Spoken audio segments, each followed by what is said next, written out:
What's up, guys? LQ here with the LQ review. I have seen Lord of the Rings, War of the Rohirrim, and this is my right out of the theater reaction to that. I love the Lord of the Rings trilogy. Love it. I think it's one of the best cinematic experiences that I've ever experienced in the theater. Love it. I was in college when those movies came out, and they cemented a place in my soul. I still think that they're among some of the best movies ever made. Definitely in the conversation for the best trilogy ever made. I mean, these are fantastic movies. I like the Hobbit movies. They are nowhere near the quality of Lord of the Rings. Not even in the same ballpark, but I like them. Definitely Peter Jackson tried to do too much. Tried to tell too many stories. Tried to cram too much into, well, he tried to cram enough in there to get 3 movies out of it, when The Hobbit should have probably just been 1 movie. Maybe 2 at most. Okay, so War of the Rohirrim. Was it good? Well, I'm happy to report that there are still no Lord of the Rings movies that I haven't liked. Every Lord of the Rings movie, all 7 of them that are Peter Jackson produced, I've liked all of them. I do not like Rings of Power. And the Rankin Bass cartoons from when I was a kid, those were fine. Hard to watch today, but those were fine. But of the 7 Peter Jackson produced Lord of the Rings movies, I like them all.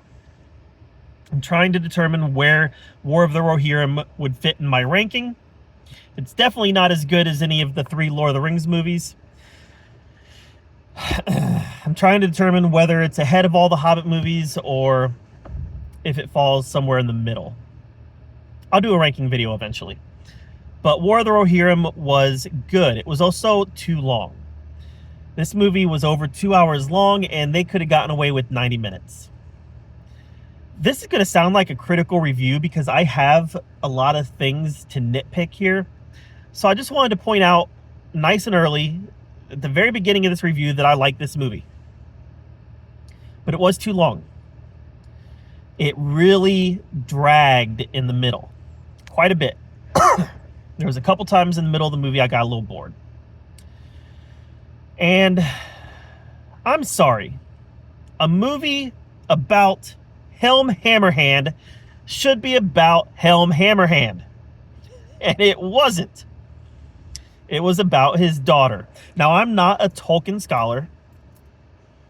I've read the original Lord of the Rings, and I've read The Hobbit. I've never read any of the extra stuff that Tolkien has done, so I'm not a scholar on this world. I've read that Helm Hammerhand's daughter was mentioned in the writings, not named, but mentioned, and that's about it.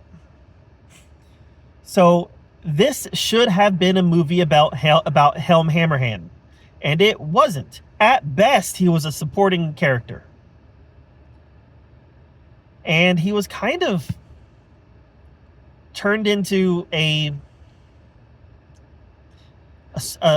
hulking dummy whose actions were dictated by passion and feelings and emotion rather than logic. And that's not what I wanted out of this either. It's easy to fall into the trap and say this was woke garbage. It was definitely woke, but it wasn't garbage. I don't think they were talking down to anybody here. And the reason that I say that is because this movie, the writers of this movie decided to make a movie about the Shield Maidens of Rohan. And that's a lore that was established in the movies.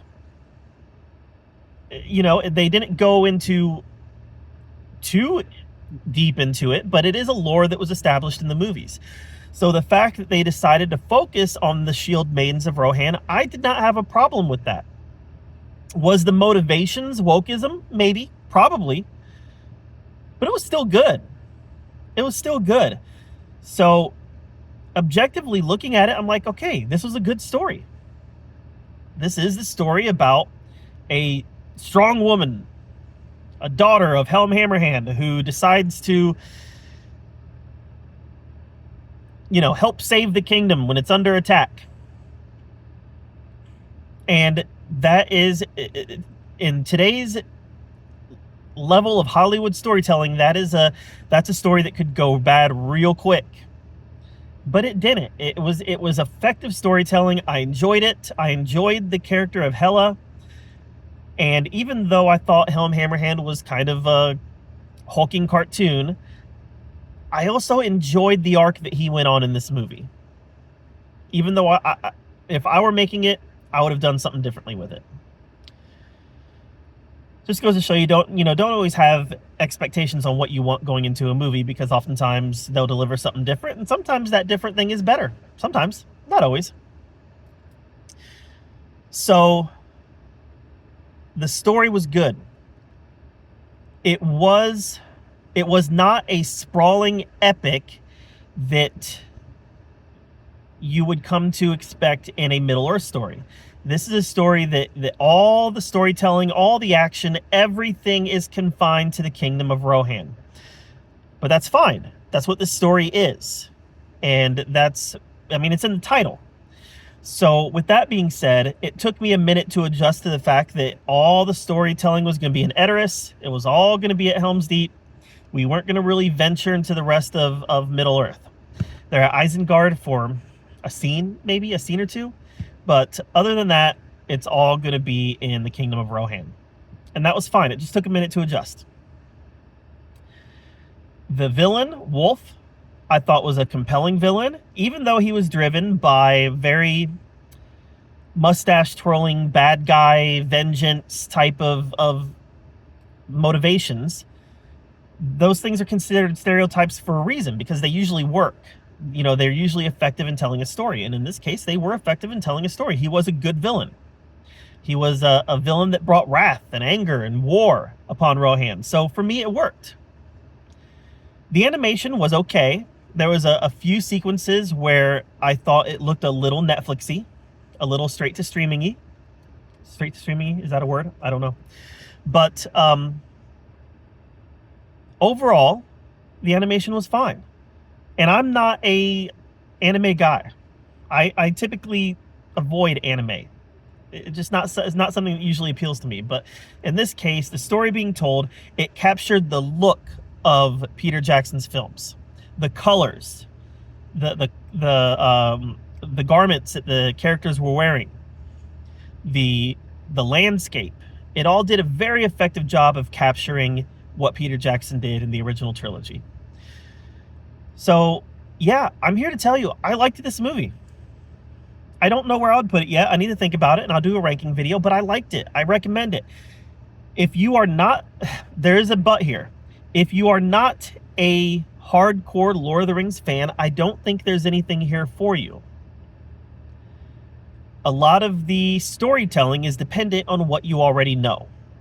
So if you're not already a Lord of the Rings fan, there's probably nothing here for you. Probably should skip it. But if you are a fan of the Lord of the Rings, especially the original trilogy, this is worth checking out.